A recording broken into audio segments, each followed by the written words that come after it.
Tonight on News 5 Live, a News 5 crew heads west for a first-hand look at a group of 30 Guatemalans illegally encroaching on private land inside Belizean territory. Water rates will not increase for the next 2 years. Gun dealers and Kampal meet to discuss better gun control. Ground is officially broken for the construction of the Corozal-Sartaneja Road. And we'll hear from a number of UDP ministers on the state of play leading up to the Leadership Convention. Details of these stories and more coming up in tonight's newscast. Belize Bank's Christmas Flexi Loans are here. Let us help you to cover all your Christmas expenses this Christmas season.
Good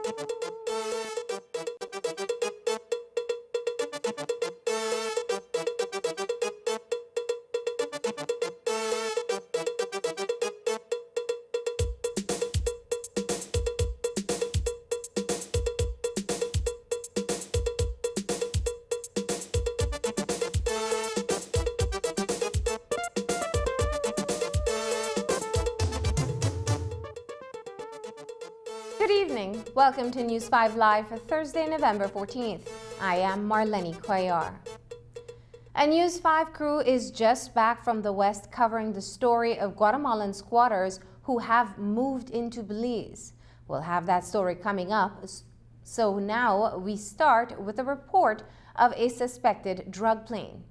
Commissioner Chester Williams confirmed today that there was a suspect low-flying aircraft within Belize's airspace late on Monday.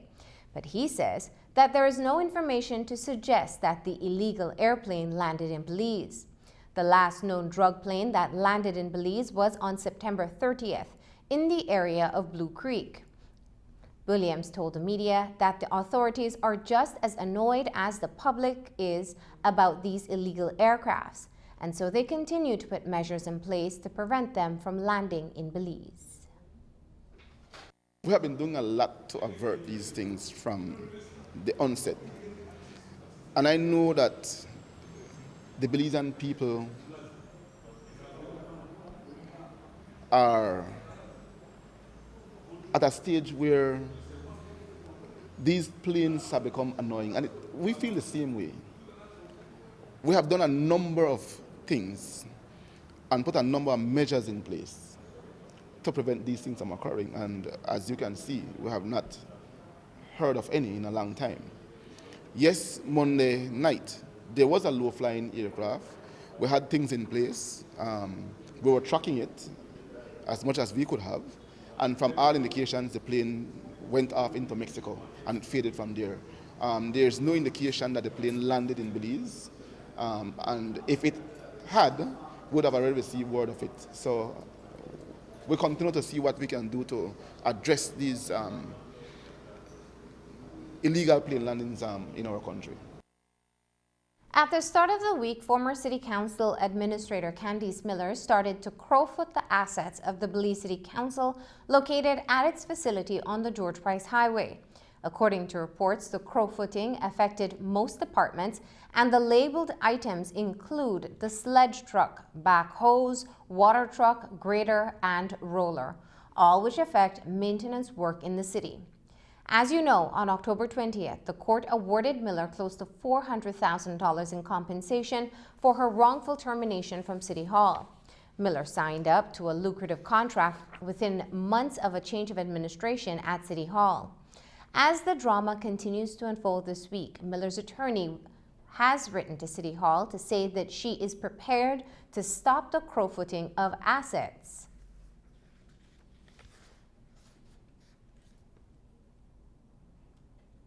Police say that the driver involved in the fatal accident that claimed the life of retired BDF soldier Myron Martinez is expected to be served with a notice of intended prosecution.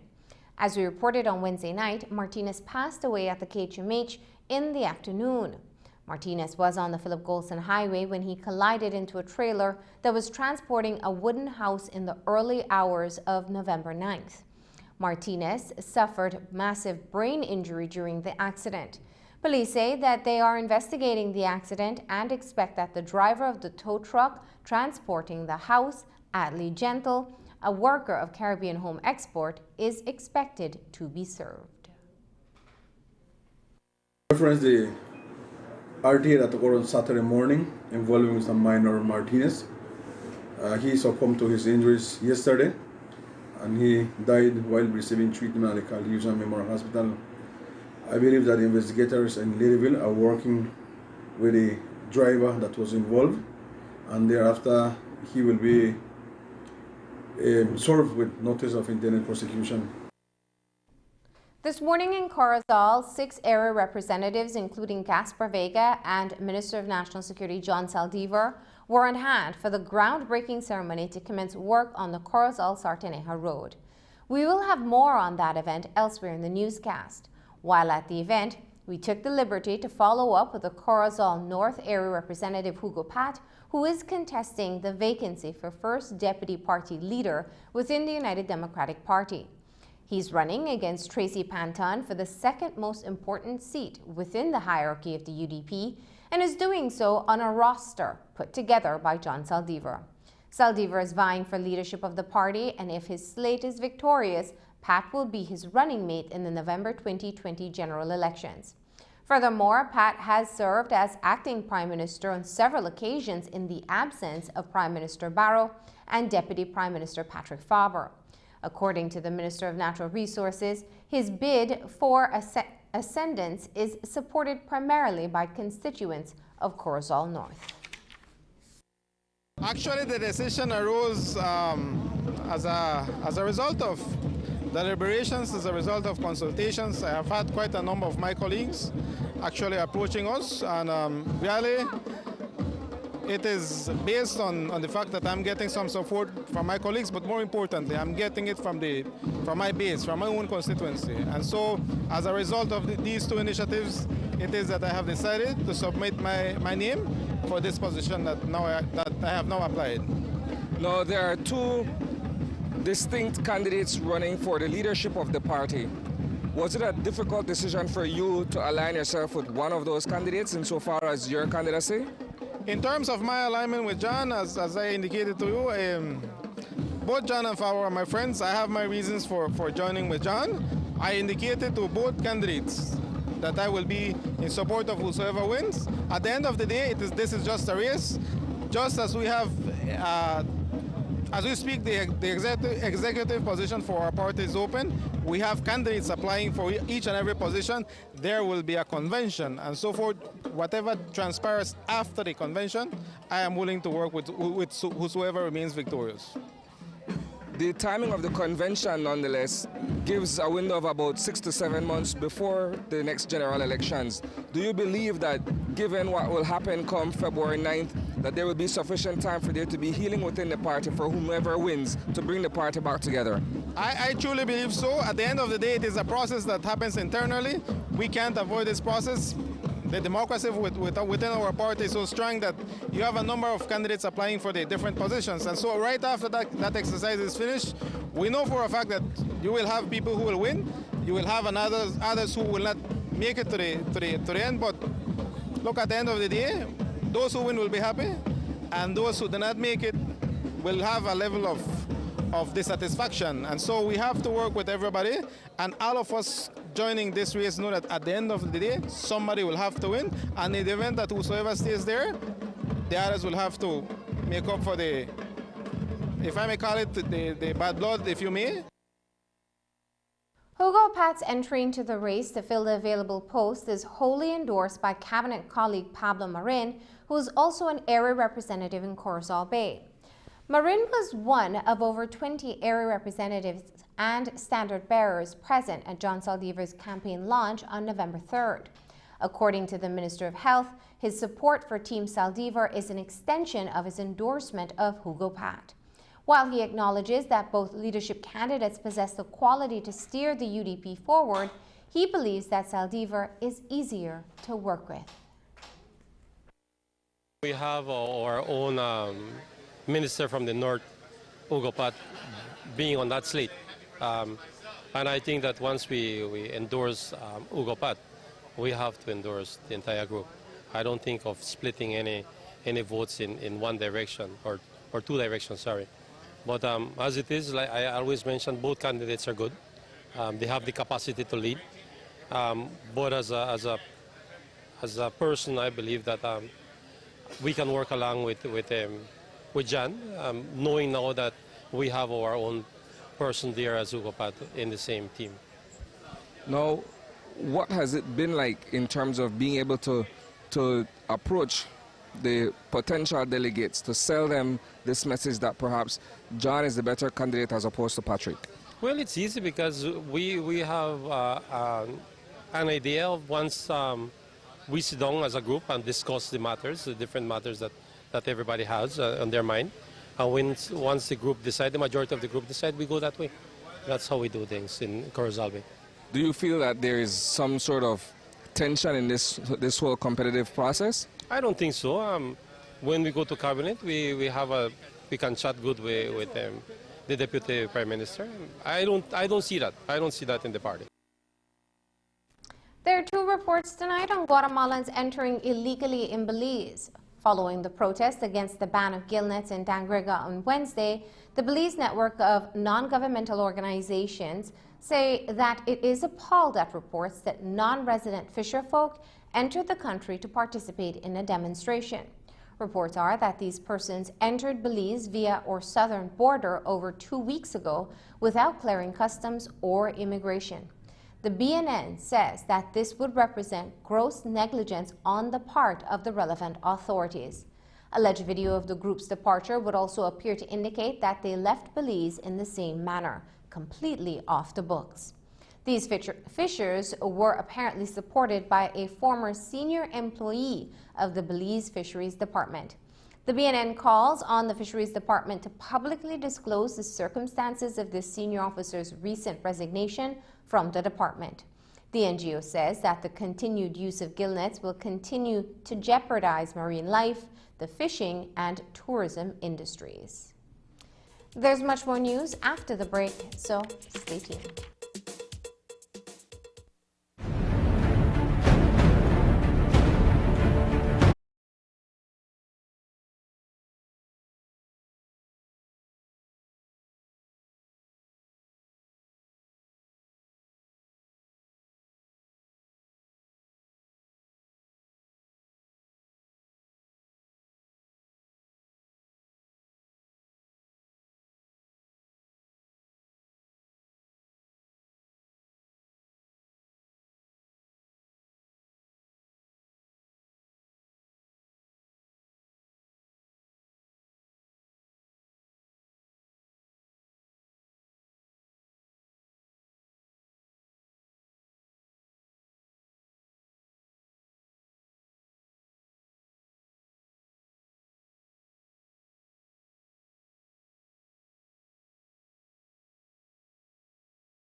Residents can breathe a sigh of relief tonight following an initial decision made by the Public Utilities Commission not to increase water rates for the next 2 years. On October 1st, the Belize Water Services Limited tabled an application for approval of a 5-year business plan for increase to the tariffs, fees, and charges for potable water. That proposal was for an overall increase of 10% between 2022 and 2025. No written submissions were made within the prescribed period, and after the PUC carried out its rate-setting methodology, it decided that there will be no adjustment to tariffs for April 1st, 2020 to March 31st, 2022. There will be an increase, however, by 2.25% for the period April 1st, 2022 to March 31st, 2025. Today at a press brief at the Radisson, PUC Chairman John Avery said that the Commission is satisfied that the average rate increase of 1.42% over the 5-year period is adequate. BWS had proposed that we keep the rates the same for the first 2 years of the 5-year period, and then we increase to 10% for the next 3 years. What the Commission had actually approved was to keep the rate same for the first 2 years, and then to apply a 2.25% increase for the next 3 years. Right now the current rate is 7.49, so that remains, and then the 2.25 translates to 17.88 cents. Now, the net TBR we have up under the totals in the table above is $267,995,267. When we apply this increase, the 2.25 after 3 years, and then we calculate it based on the expected consumption, basically we end up with $267,911,000. So there's about $80,000 difference. But again, the way we set rates, we have to reconcile previous periods. So that $80,000 compared to almost $268 million is basically nothing. According to Commission Chair John Avery, there were several factors that were taken into consideration. An analysis of the data showed that BWSL benefited handsomely from revenues collected between the period of 2014 and 2018, and those figures were presented in the draft decision released today. This is the first rate review we're doing in 5 years. And so for the corrections, we had to go back to all periods that weren't previously reconciled. So we went back to 2013-14, and we therefore reconciled 6 years for this rate review. And the net result is that in 13-14, there was a shortfall in revenues of roughly $789 million. In 14-15, there was a shortfall again in roughly $3.2 million. But then there were surpluses for the 4 years following. In 15-16, the surplus was $3.73 million. In 2016-17, it was $4.71 million. In 2017-18, it was $1.53 million. And in 18-19, it was $1.38 million. And so the net effect of that for these 6 years is that there was a surplus in revenues of $7.36 million in favor of BWS, and that is being rebated over the next 5-year period. There is a 15-day window in which written comments can be submitted to the PUC on the initial decision that has been taken. If there are no objections, then the draft decision will be adopted as the final decision. We have been reporting on the situation in Barrio Juda near Benque Viejo del Carmen. A sizable group of Guatemalan families have set up homes on land belonging to local businessman Jorge Espat, who has owned the land for decades. The problem has been building up for some time, but Espat complains there has been inaction by the government. Today, we had first-hand experience of the encroachment at Barrio Juda, where the squatters have settled so comfortably that they even have water and light bills in their names. While we were there, they confronted Espat, saying they are on Guatemalan soil, though clearly they are not as verified by the OAS. Here's a report with Hipólito Novello. Illegal encroachment by Guatemalans is real and continues to happen today. Some 30 families along the western border continue to inch their way into Belizean territory, seemingly without any hindrance or opposition. Jorge Espat owns about 100 acres of land along the border. The Guatemalans have cleared and built on this land. Today, the media was invited to witness firsthand the illegal encroachment in the Barrio El Juda area in the Cayo district. This road represents the border, where territories of Belize and Guatemala meet.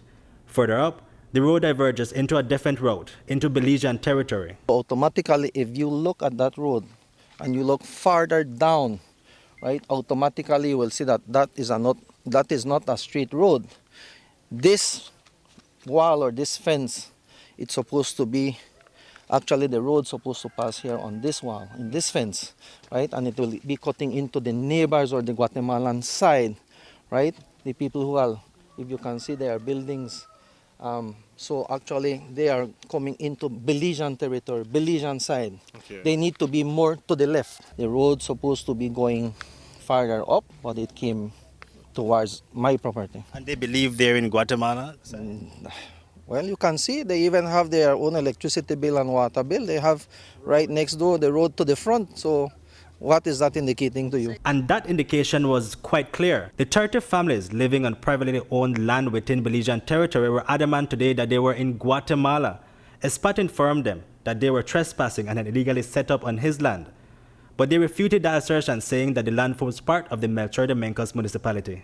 Porque necesitamos donde vivir, estamos. Y supuestamente, mire, desde allá, donde viene desde el río, la línea, yo creo que si aquellas casas tienen título de propiedad y se quedaron, la línea no va a venir en diagonal, tiene que venir recta, ¿me entiende? ¿Pero usted tiene título entonces? ¿De dónde? Todos esos terrenos de aquí para allá tienen título. Cuando estuvo el señor alcalde Jorge Coop, todos estos tenían hasta el arroyo, derecho de posesión. Entonces, ¿usted podría enseñarlos el título que tienen?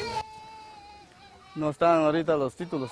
Aquí no ha venido nadie a decirle, miren señores, desocupen. Al contrario, nos dejaron que siguiéramos viviendo. Menos la OEA sí ha venido. No, la OEA sí ha venido, pero él tampoco ha venido a decirnos, mire, hay que desocupen aquí. ¿Qué ha dicho? De que aquí todavía se va a ver, dijo, porque van a llevar los papeleos a altos lugares, no allá al gobierno.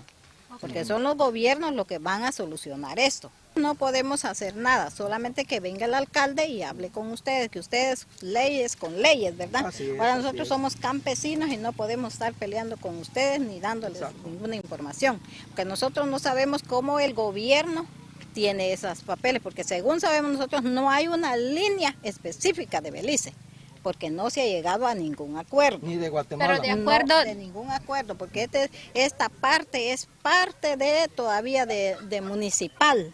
No es que sea línea de Belice. It's very risky.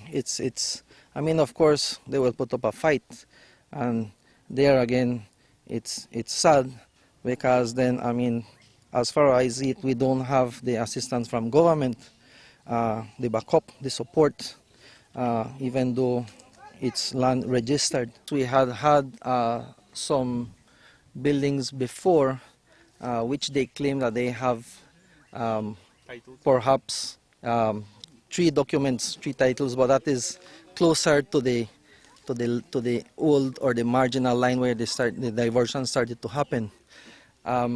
Now, as you can see, since I have come by and notified them for them to cease, and I guess maybe with the government, they claiming that they came and told them, but I believe that with the kind of movement that I'm trying to do, the information has been getting there. The lady with the investment for the concrete building has ceased. But there again, yes, the squatting continues. The Organization of American States has verified that the Guatemalans are some 200 feet within Belizean territory. In fact, while there, we took our snapshot of our location on Google Maps and it showed that we were well within Belize. But today we saw Guatemalan community developing on this side of the border. We can see some evidence of the existing fence, right? Whereas the people come and cut the fence, and that's what I refer to where the investment isn't worth the while, because there's a lot of illegal activities. There is the barbed wire, so you can see the proof, and even we have it laying on the ground. See, you can see that, I mean... You mean that they tore that down? See, this is a proof because this is something that is cut with a machete, right? So actually, it's the people doing illegal activities, using the area for their purpose of business. People over this end, they take out material to do their building, to do their foundation, right? And there are some big holes dug up, and then they use it as a garbage dump. As you can see, there's a lot of garbage over this end. Recently, the Ministry of National Security issued a release stating that there have been joint efforts to actively take steps to address the issue. The ministry said that actions have been taken to ensure the immediate discontinuation of illegal settlements in that area. But as we saw today, the Guatemalans continue to illegally settle in the area, uninterrupted and with the strong belief that they're in Guatemala. I hope the government can intervene and as quick as possible. They say that, and as you all can see with the press release, they are trying to do their part. And I understand it takes, I mean, through diplomacy, it takes its own time and its own course. But the longer we wait, the more incursion. I mean, at the end of the day, the more buildings erected, I mean, more people coming in. So it's something that we need to move, I mean, quick. From the very first stand, I know it's something that, I mean, myself can't be able to make a stand and, of course, to try to arrange or find a solution. This is something that we as the people of Belize, we need to come together because it's happening here. It might happen farther down the line. I mean, at the end of the day, I mean, once we are at ease, I mean, it will continue to happen. I may be a person that they're claiming that I am, I don't know, too hesitant, impatient. But I'd rather be impatient than being a sitting duck. We need to do something. I need to do something. I can't afford to be a sitting duck. The longer we take, I mean, the bigger the issue. Reporting for News 5, Hipólito Novello. Over $70,000 was stolen from an apartment in Belize City. Quick police work led to the recovery of most of the items and 4 persons have been detained. Superintendent Alejandro Coa tells us more. Mr. Edwin Beeks, a retired U.S. Marine residing in Belize City, reported that someone stole from his apartment an assorted amount of jewelry amounting to over $70,000. As a result, police conducted an investigation which led to the detention of 4 male persons. Those persons will be charged sometime today and they will be going to court later on this evening. Majority of the jewelry that was reported stolen were recovered by police. How was it that these individuals were able to get their hands on these jewelry, sir? Have you been able to establish that? Yes, the information we have is that they live on the same apartment where the complainant was residing. So is it that it was a case of forced entry into his apartment? No, or? they share the apartment. Police have charged 3 persons in connection with a robbery at J&A store in San Ignacio. In Wednesday night's newscast, we told you about the 2 men who entered the business on Flaming Avenue on Tuesday afternoon and held up the proprietor. The men made off with an undisclosed amount of cash. Police say 2 have been charged with robbery and another with conspiracy to commit robbery. Hilberto Romero of the CIB tells us more. Complainants reported that 2 male persons entered with firearm and held her up. They stole an amount of cash. Thereafter, one of the male persons inflicted an injury on one of the persons at the establishment. An investigation was conducted into this matter. As a result, 2 persons, Stefania Mariano and Emer Trujillo, have been jointly charged for robbery, and Emer Trujillo was additionally charged for wounding, and Carlton McCoy was charged for conspiracy to commit robbery. This is after police conducted a thorough investigation into this robbery. 27-year-old Jason Garcia and a minor were charged and arraigned for the murder of Lee Lopez. Lopez was stabbed to death in front of his home on Heron Street in Laterville on Saturday night. Today, Superintendent Alejandro Coa shares how police were able to find the two persons responsible. Fatal stabbing of Mr. Lee Lopez, which occurred on the 10th of November. Police conducted an investigation into that matter, and on the 13th, police arrested and charged Jason Garcia, 27 years, of a Laterville address, also along with a minor. Both of them were charged jointly for the crime of murder.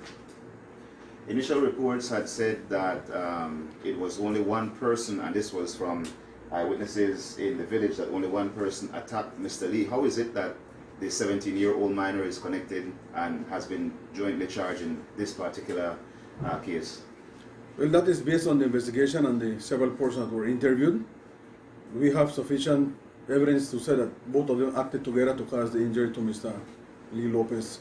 Additionally, it was said that preliminarily, it was said that Mr. Lee was stabbed with a broken pint, and then we were told that he was chopped. Which is it, sir, in terms of the injuries that were inflicted to the victim?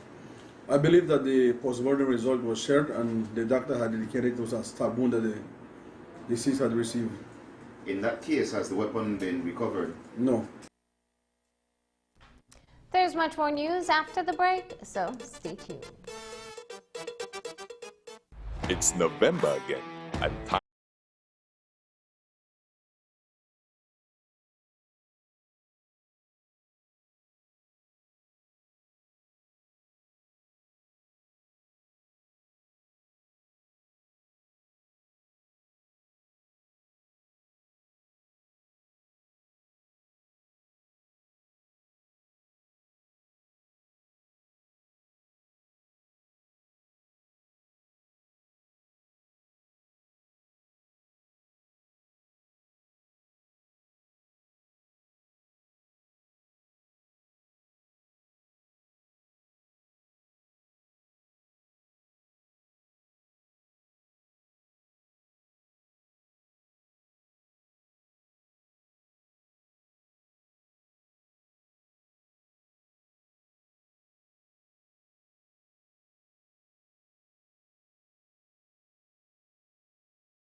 The Garifuna Collective has carved a name for itself. Recently, it was recognized as #1 in the Trans-Global World Music Charts and is the only Belizean band that has been embarking on tours around the world.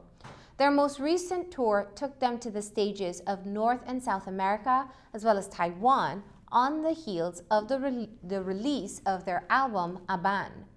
Today, the famous band members were in Belize City to receive a cash award from the Minister of Culture, Patrick Faber. News 5's Dwayne Moody was present at the event and has this report. Today at the Bliss Center for the Performing Arts, a $10,000 check was handed over to the Garifuna Collective for its years of work in putting Belizean music on the world stage. The award, done in tribute to Gerald Compton Fairweather, who has made many contributions to the music industry, will see that any artists who can put Belizean music on the world stage also be awarded $10,000. It's the brainchild of Minister of Culture Patrick Faber and the National Institute of Culture and History. We saw it as an ideal opportunity of supporting the work of the collective. I am certain that they can do with the award, with the money. It's a financial award of $10,000, but also it gives us an opportunity to highlight in this time, although now posthumously, I believe in his lifetime, however, the country did pay tribute to Mr. Gerald Compton Fairweather. And of course, the nation now knows, thanks to the news and good stories that have filled the media over the last week and a half, of his contributions to our country's development via his push to end the Guatemala dispute, to help Belize get its independence. And of course, we've learned of other aspects of his life, which include his recording studio business and of course the promotion of Belizean music in the 60s and 70s. The event was twofold because following the award ceremony, a number of Belizean artists were privileged to a discussion with the actors from Garifuna Collective and Ivan Duran of Stone Tree Records. It was about the process of getting opportunities to perform on international stages across the world. In receiving the award, Al Ovando, road manager for the Garifuna Collective, says that there is no formula to winning the international awards, but each person has a unique talent and role to play. Something about the music of Belize and the format we have and the melodies we sing and the melodies we play have this immediate impact on people, and it's all about, like now it's all about changing people's lives and how people respond to it and the respect we get, and now the bigger role for us as Belizeans and the music we play is we are asked to be like the leaders in many aspects, in most of the lot of the workshops and stages, and it's up to us now and the team we have. The way I say it every time is that we don't have the best musicians, but we have a good set of people, with each person with a unique ability and a unique talent. We are aware that their journey has been filled with excitement, sweat, tears, and sacrifices. Through their music, they have been able to promote the Garifuna culture internationally. As such, we believe it is only right for them to share their journey. We commence the discussion on how to be internationally recognized by acknowledging the accomplishment of the late Compton Fairweather and request the Garifuna Collective to share their journey. We at Mitch are committed to assisting as best as possible with the resources available to make it happen. Dwayne Moody for News 5. Deputy Prime Minister Patrick Faber was also asked about music ambassador Shine Barrow, who was notably absent from the Garifuna Collective Award ceremony today. It is known that Deputy Prime Minister Patrick Faber and the Mesopotamia Standard Bearer have not been seeing eye to eye. In fact, the Prime Minister's son has gone on record to throw his support behind Belmopan Area Rep John Saldivar for the upcoming leadership convention of the UDP. Here's how Faber responded to the question on Barrow's absence from the event today. In your moment of greatest generosity, the man who backhandedly referred to you as not as ungenerous, I will be kind, is not here to see your generosity. Why is the music ambassador not here, sir? That's a question you would have to ask him, sir. But I would imagine this is a musical event. It's ambassadorial in scope. You not invite the man, sir? Well, I don't know who was invited and not invited, but I am the Minister of Culture, so it doesn't matter who is here and who is not here. I am here. I made the presentation. That's where we're at. Ahead of the CSEC and CAPE award ceremonies to be held on November 29th in Independence, the media asked Minister of Education Patrick Faber about the outstanding performances by students at the Corozal Junior College and Edward P. York High School. While there is room for improvement, Faber says that the government is pleased with the students who continue to put Belize at the top of the regional exams. It is a success story every year that we are able to see so many more students take the CSEC examinations. Of course, this is in no small part because of the government's intervention, and the government's paying for up to 6 CXCs or CSEC exams for these students. We're very proud of that, and we're very, very proud that more and more students are taking these exams and putting Belize on the map. In the initial days of us paying for these exams, we saw instances where students would sign up for the exams and not turn up. And I want to say how pleased we are that that is dwindling, that people who now have the government make this kind of investment are indeed taking that investment seriously. And of course, there's always room for improvement, and we're particularly pleased this year at our top performers. I think they've done well. The government gets an additional feather in its cap because the two top performers are from a government school, once again, one of the better schools in our country. There is a report that a Shaibe resident and student from Corozal Junior College died after contracting dengue. This is the second student in the past 2 weeks who has reportedly died as a result of dengue. On November 5th, a 14-year-old Sacred Heart College student, Jennifer Moreno, died at the KHMH 24 hours after she was rushed to the medical facility in Belize City. It is highly suspected that she died from complications associated with dengue. In both cases, the Ministry of Health has launched an investigation to determine whether in fact dengue was the cause of death or any other underlying condition. Today, Minister of Education Patrick Faber expressed concerns over the recent cases involving students. And of course, I do wish to sympathize with the families of these two students that you speak of. I think it is an unfortunate thing. This is not something that people should be dying from. We should certainly be at a stage where we can prevent such deaths. I join with the Ministry of Health to, of course, encourage the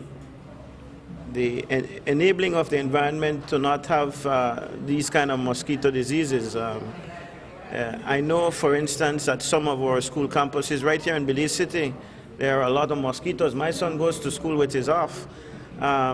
But all of our school administrations ought to do what they need to do in order to make sure that the kids who are really kept hostage, if you will, in the school for the entire day, we must do what we need to do in order to make sure that that environment is mosquito-free. When we come back, the compound meets with firearm dealers. We'll tell you why.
Season of KTV Latino, you can vote for your favorite contestant by using your Digiphone or your smartphone. Digi users will text only the contestant's number and send to 5888. Each text sent is equal to 1 vote, so text as many times as you want. Smart users will text the number of votes followed by a space, then the contestant's number and send to 5885. Here are this week's contestants.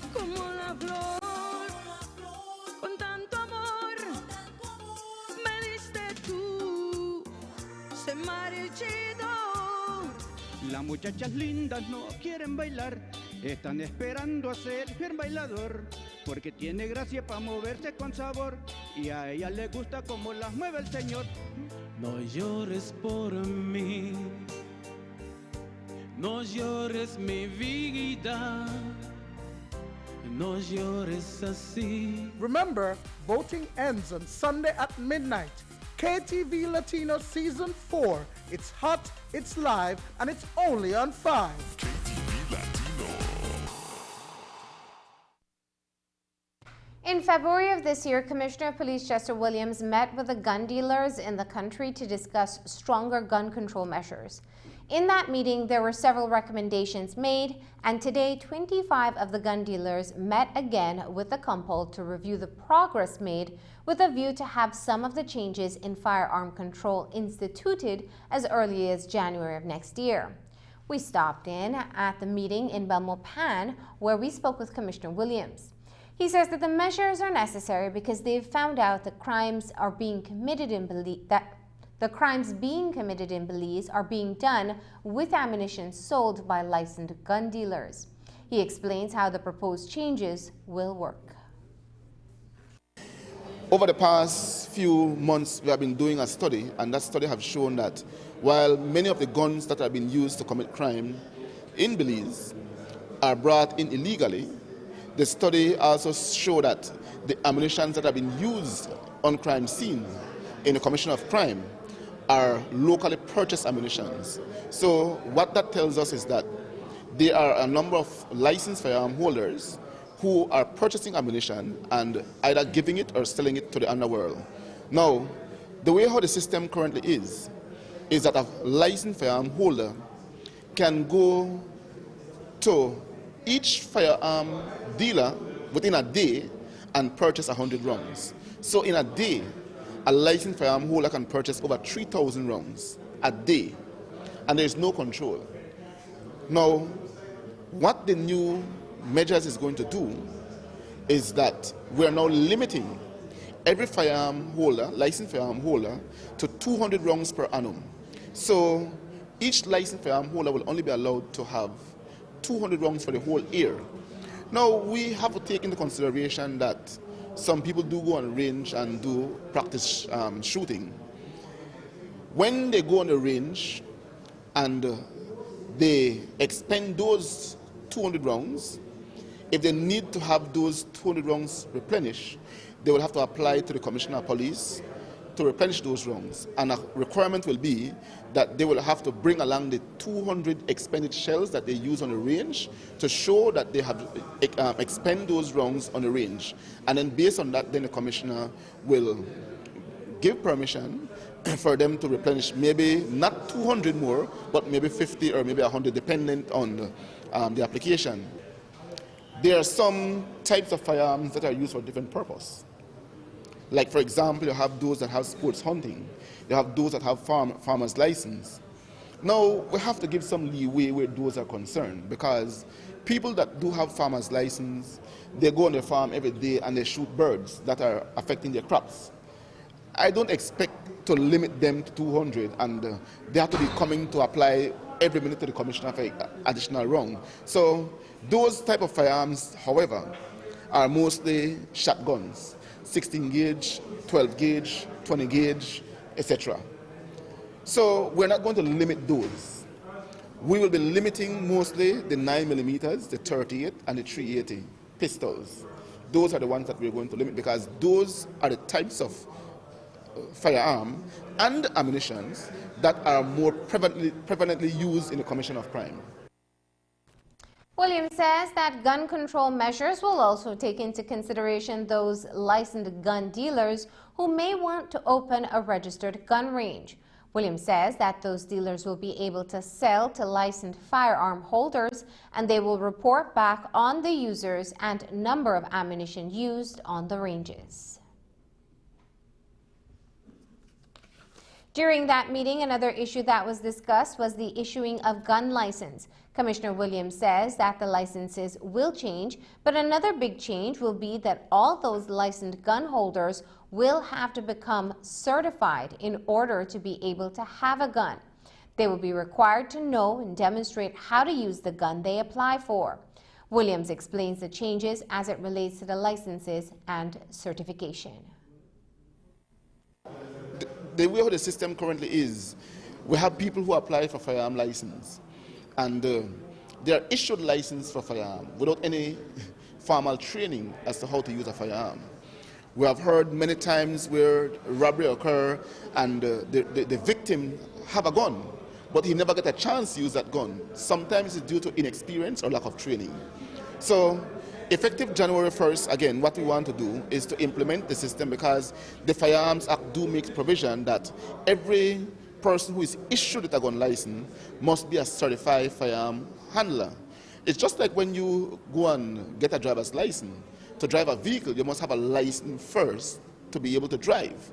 We want that whenever a person is issued with a firearm license, that person would already have the basic skills as it relates to the use of that firearm.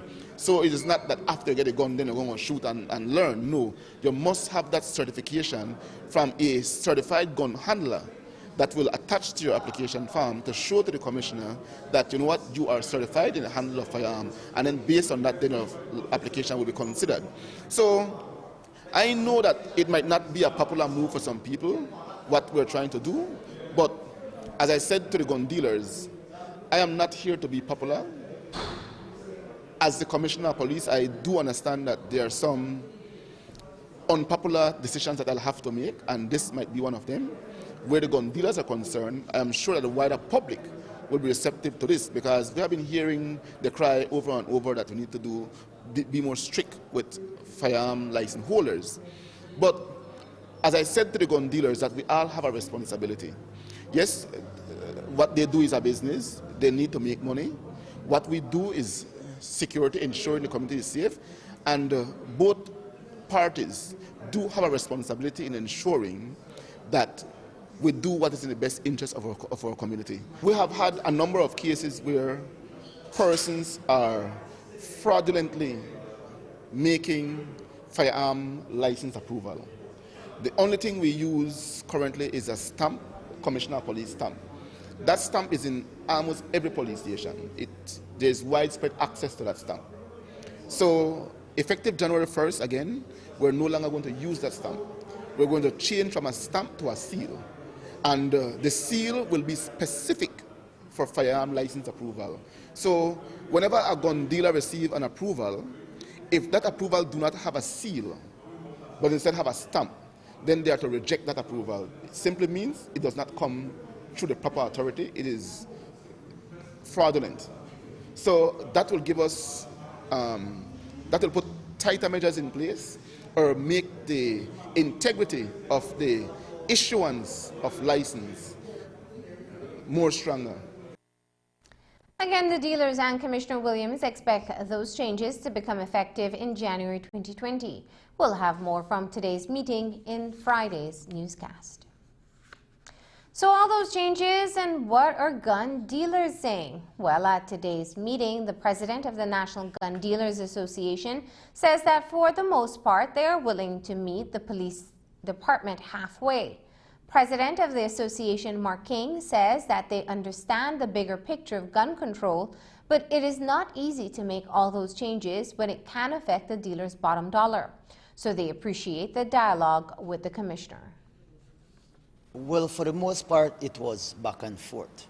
Any change is definitely hard in this industry because gun dealers' livelihoods are on the lines.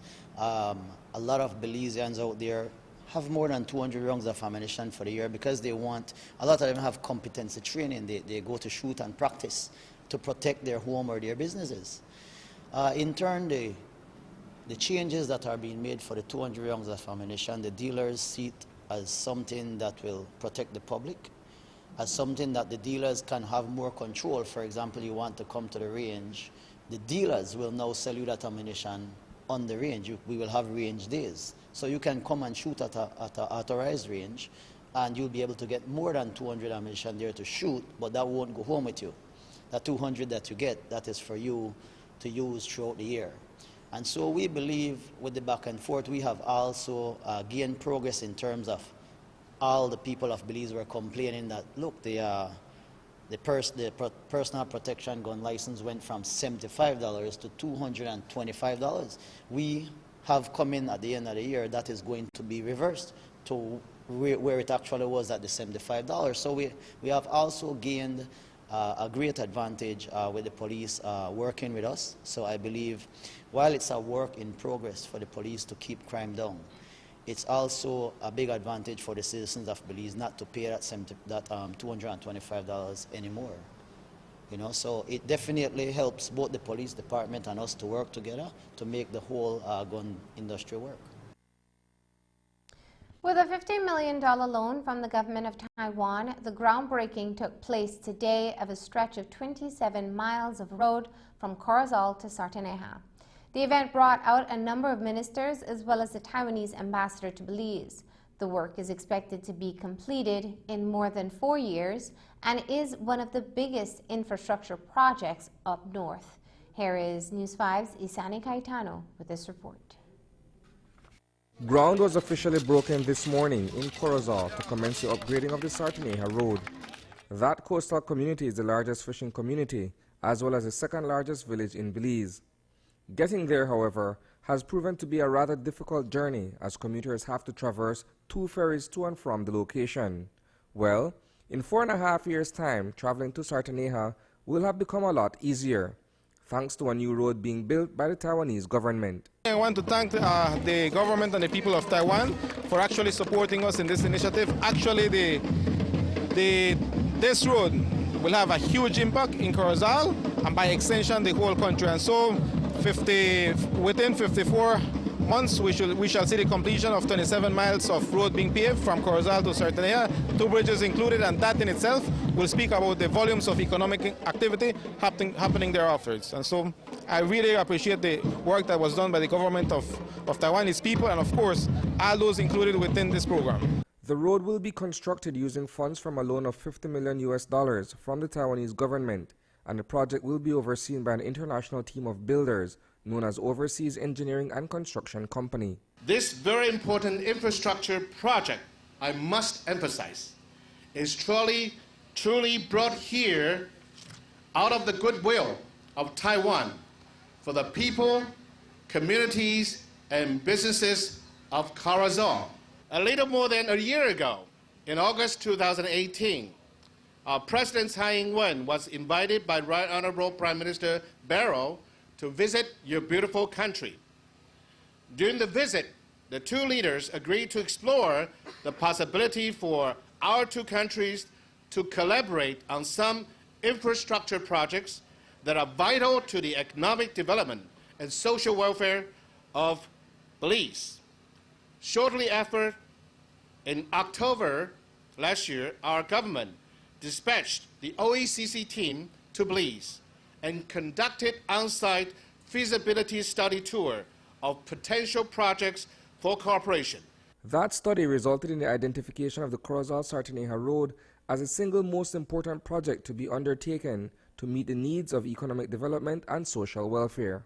This project is being realized through the efforts of both the government of Belize and the Republic of Taiwan, securing funds through IMEX Bank of Taiwan at a cost of $50 million US, $100 million Belize. This project includes 27 miles of road, including 2 bridges to replace the old ferry at Pueblo Nuevo and Laguna Seca. The road will be upgraded to paved standard with double chip and seal, with proper drainage consideration to ensure its resilience against climate change.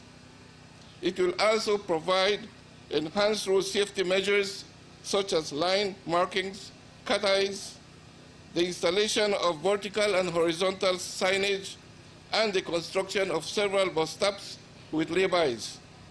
Most importantly, it will also provide more efficient and convenient way to travel to and from Sartaneja. With ground being broken today, the project now begins in earnest.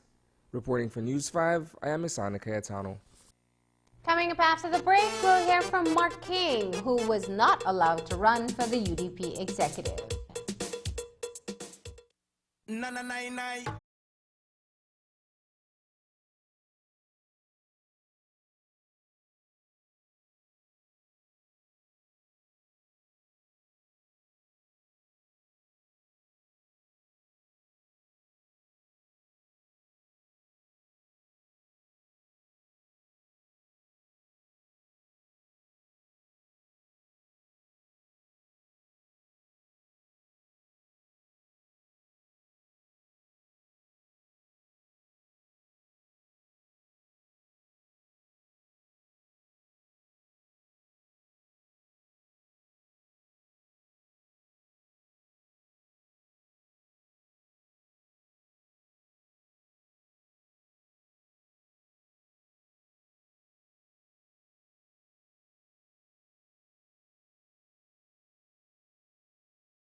There is more on the leadership race of the UDP. When we caught up with Mark King today in Belmopan, we asked him about his thoughts on the leadership race.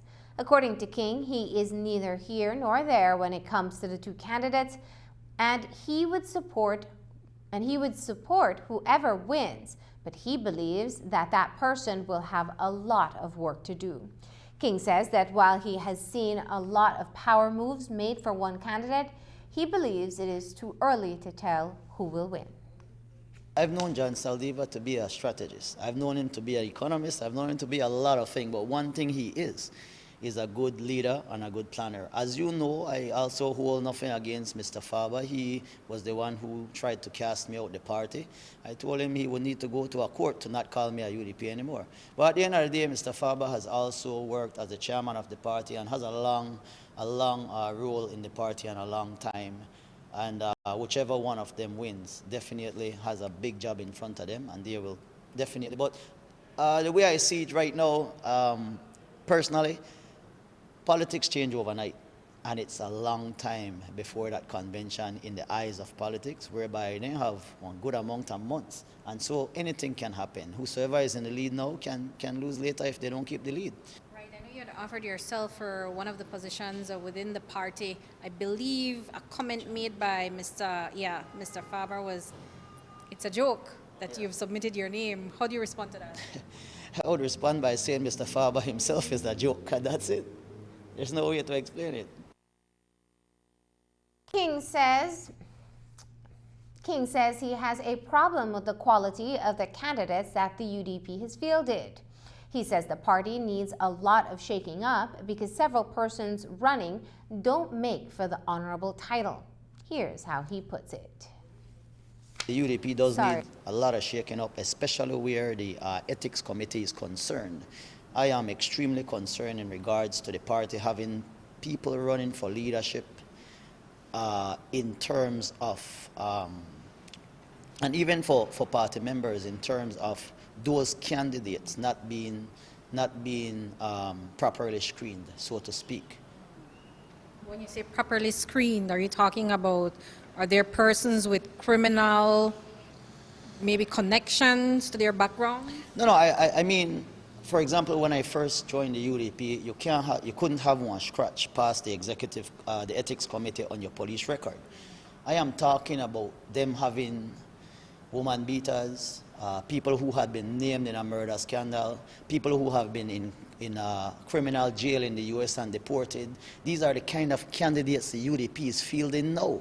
And so my fight continues with the UDP for them to pull back their ethics committee together, to say who you're going to put in office. For example, if you put somebody in office who has been in a jail in the US and deported to Belize, how does that look internationally on us when that person enters the National Assembly? In a National Assembly, you're supposed to be an honorable person, all right? I can't don't commit the crime and you tell me that, oh, I could join the party because I don't spend my time. No, you're no longer honorable, you see? So that can be a challenge for the UDP. Mental health disorders can affect just about any person. The issue took center stage recently when 2 persons lost their lives at the hands of persons diagnosed with mental health illness.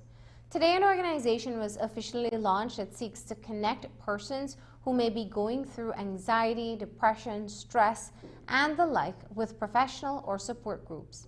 Mind Health Connect was birthed some 8 years ago by Martine King and Sahar Vasquez, who are both diagnosed with mental health conditions. Vasquez's uncle, Nestor Vasquez Jr., also had a mental illness and was mortally injured inside a holding cell by another mental health patient. Today, King and Sahar say that they are finally realizing their dream for the country. Personally and professionally, I know the suffering and the thought of having people suffer in silence and believing that there are not people out there who care, or there's not a support system, or there are not resources is just really unacceptable to me, especially in Little Belize. I feel maybe somewhat idealistic, but definitely we want to do something to help. And that's something for Sahar and I, when we got together and we realized that we had really similar passions, was to bring about an organization that people can count on to help. I share my story very publicly with my mental illness. And I think when you share something, it touches a person's heart and it kind of opens them up to assist you in any way they can. And so that's how we do it. And then we also explain the importance of how important mental health is. You know, mental health is as important as physical health. Just because you can't see it doesn't mean it's not there. You feel it, it's painful. And so that's what we're trying to stress. Martine King says that statistics show that suicide rates are higher than ever. Rates of depression and anxiety because attention is not being placed on mental health. The nonprofit organization wants to advocate for persons by providing as many resources that they have to do about that they have to. Since establishing Mind Health Connect, there are persons weekly contacting King and Vasquez about how they can access help for their loved ones. So that's what our website provides. You have all the information there and you can get it. And what we want to do is, yes, we're a non-for-profit organization, but we do want to collaborate with MHA. Kim Simplis Barrow has been a very big help for us. We have the Ministry of Health who we want to work with. So we all want to come together because in Belize we don't have a proper resource center where the mentally ill can go. They're sent to jail where eventually they may die or they are just dismissed. So we need to really put that in. Mental health, people immediately think of mental illness, and it's not only about getting there. What about not getting there, and how about working on it before then? But I think stress levels are higher than ever. The demand as a society is higher than ever, and we're seeing it manifesting not only in more mental conditions, and like you said, it doesn't have to be an illness, you know, but we're also seeing it manifest itself in physical ailments. So I think more than ever, people are all getting more aware than ever that, wait a minute, my stress levels, the quality quality of my relationships. How much time I spend on a phone affects, and how much I work affects me on a daily basis without even having to be diagnosed with something. So I think if we start to talk, and because we're small, we don't really want to be vulnerable, and I get that it's hard, but we need to talk. If we don't talk, we're not going to start to understand this. But I think when that happens more and more, people will get on board. We have to take care of ourselves. For those wanting to connect with a professional, they can go to mindhealthconnect.com to begin the networking. Up next, healthy living. Smart customer.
A port with a global perspective.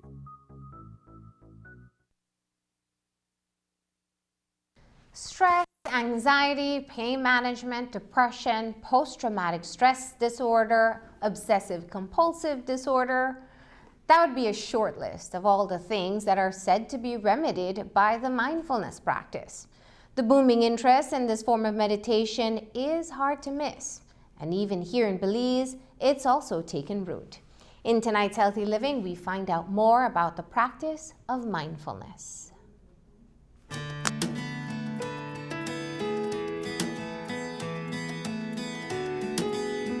The practice is as simple as closing your eyes and breathing.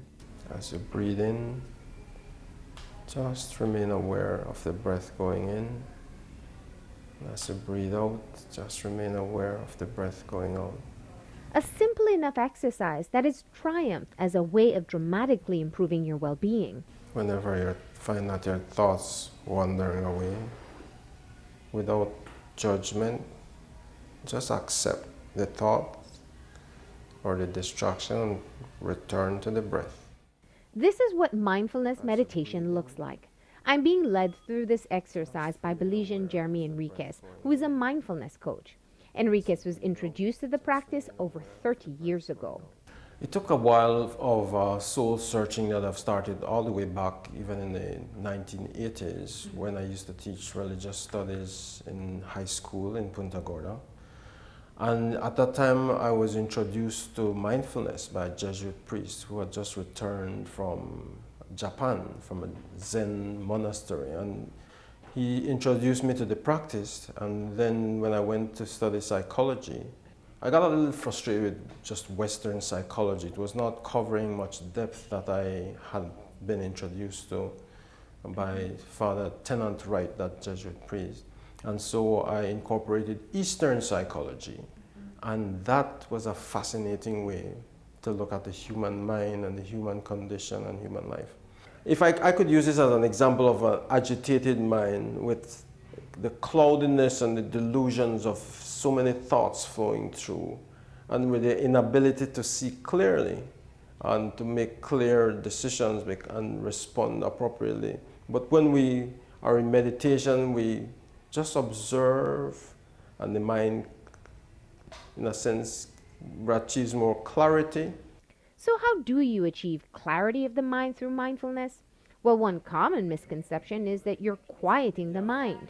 But in reality, what you're doing is training your mind to focus on the present. You will notice as you start to observe your breath that the mind will always want to wander. The exercise that strengthens the muscle of the mind is to bring back to the awareness. You're training the mind to be aware of what is in the present moment, moment by moment, and accepting whatever arises in the present moment without reaction, without judgment.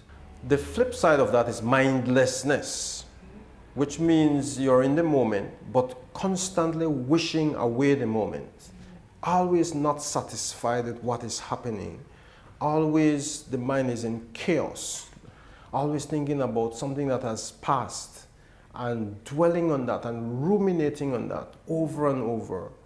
That is what makes people sick. So we learn the lessons from those, yes. We remember it, yes, but we're not dwelling on it to produce more suffering. Likewise, another part of the mindlessness is constantly thinking about the future. Constantly saying, well, I wish it was so, I wish it was so, and never in the present. While people have practiced meditation for thousands of years, it's only recently that there has been an explosion of interest. Much of that is due to science, as within the past few decades, psychologists and scientists have studied its effects on humans. A quick search online will reveal a multitude of benefits of practicing mindfulness. Still, Enriquez cautions that the benefits are only earned through diligence. Meditation is like, an example that was used is like saying sports, and mindfulness is just one part of it. There's various forms of meditation. Mindfulness, for me, goes to the root. It does not a cure-all for everything, because again, there are various, it depends on how a person applies it, depends on how long they practice. It's like, even if you learn a sport, if some people do better than others, depending on the practice, the persistence, all of that. Enriquez now conducts mindfulness training across Belize with a wide range of groups, from prisoners to teachers to soldiers. Having integrated the practice in his own life, he's happy to finally be able to share the practice. Way back then I felt like, well, if you feel lonely in a sense, because you have something that you discovered and you want everybody to know about it, you want everybody to get involved and say, this is it. It will really change your life.